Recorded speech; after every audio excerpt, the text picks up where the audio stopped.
বাইদেউ জহনি মই এতিয়া ক'ত থাকোঁ আজিকালি আমাৰ ঘৰলৈ সমূলি নোযোৱা হ'লি আৰু পাই মই সেই দোকানৰ পৰা আহোঁ বুলি ভাবিছিলোঁ কি আজি ভাগ্য ভাল আছিলে অ' হিৰ' তোক আজি লগ পালোঁ মই ল'ৰা বোৱাৰী ঘৰত ফুৰিবলৈ গৈছোঁ আকৌ সেইকাৰণে নাই দেখা নহ'লে আৰু এই মিনেশ্বৰী গাঁৱত সেই গাঁৱত নেদেখা কথা আছেনে বাৰু ল'ৰা বোৱাৰী ঘৰলৈ গৈছিলোঁ ভালকৈ বোলো দুদিনমান থাকি ধোঁৱা চোৱা ভালকৈ খাই আহিছোঁ হিৰ' হয় নেকি সেইকাৰণেহে মানে তোক মই দেখা নাই সেইকাৰণে আকৌ পিছে সেই এতিয়া দিনটোত কেইবাৰ দোকান নাযাওঁ হিৰ' অথনিৰ পৰা আহনি যাহনি কৰি আছে যে তাৰ বস্তু একেবাৰে সেই একেবাৰে নিব লাগে ইমানকৈ অহা যোৱা কৰি আছ কি কবি অ' আই আমাৰ সেইজনীয়ে আমাৰ সেই তেজ খাতিয়ে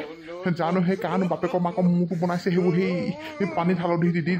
সেই এনেকুৱা সেই লাইট এটা লগাই যাব আন্ধাৰ ৰুম এটাত এই হালধি দি হালধি টেমা খতম কৰি পেলালে অ' আই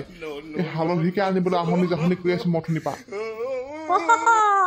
সেইটো হ'বলৈ তাইও বনাইছে তই কি ভাবিছ সেইটো গোটেই অসমত চলি চব পায় আমাৰ সেই বোৱাৰীজনীও এই হালধি এনেকৈ মিলাই কিনো বনাইছে তাৰপৰা সেই এনেকুৱা কিবা এটা সেই গান এটা লগাই দিব পিছফালে ময়ো আৰু বোলো আচৰিত পালোঁ বাৰু দেই